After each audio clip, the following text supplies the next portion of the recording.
It's book talk time, and today we're talking about The Knife of Never Letting Go, which is the first book in the Chaos Walking series, and the book that is the basis for the Chaos Walking movie, which should be released hopefully in the near future. The last I heard was maybe January of 2021, but these days movies have been getting pushed back, so we'll have to wait and see, I guess. It's a very exciting book that I highly recommend to you. It is part of a trilogy, though, so be prepared to have to read the follow up books, The Ask and the Answer, and Monsters of Men. Those titles come from lines that are in the books.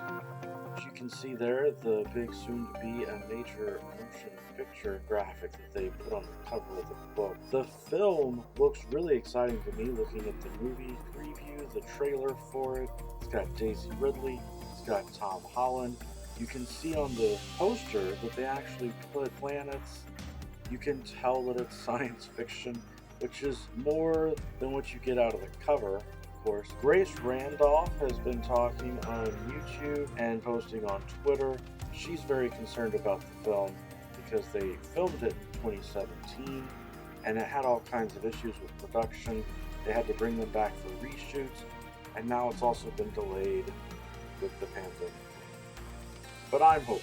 I am very hopeful that it will be an exciting film.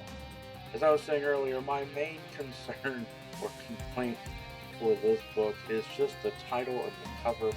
And I know authors don't always get to pick those things because when you publish with one of the big publishing companies, they're going to decide what title you pick, and they're going to decide how that they want to market it. But I wish it would have just been called Chaos Walk. To me, that would have been a lot easier.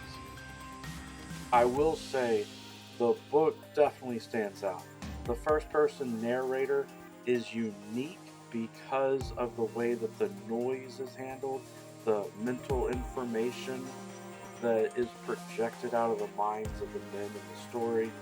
But it's also a distinct narrative voice because of the accent, the type of language that is used.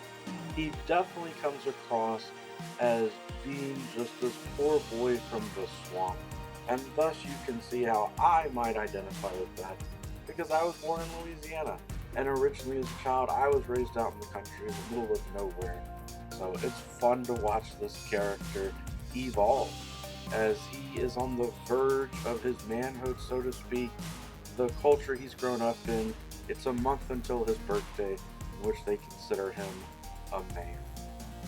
And his life is disrupted not only by the fact that that's going on, but also the fact that he finds this woman who crash landed on the planet. I give the book 5 out of 5 stars. Neil Schusterman also posted a review.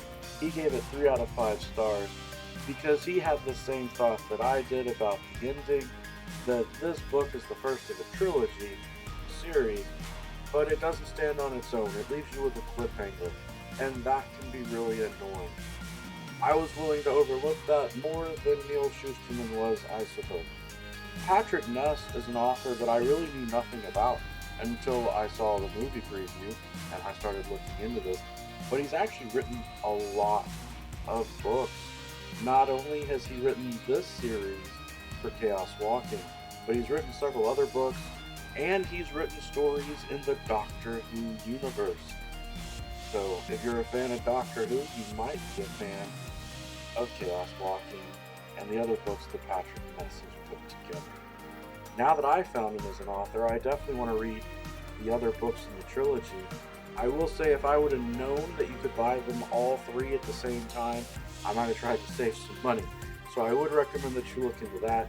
You might be able to get a deal buying all 3 books at once instead of just buying the single book itself. Hope you enjoyed the book talk today. And the only warning I'll give you for the book is, hey, there's a dog in an adventure story. And you know what happens sometimes to dogs. They can get hurt. I don't want to give spoilers, but every day's a good day for a book talk. Peace.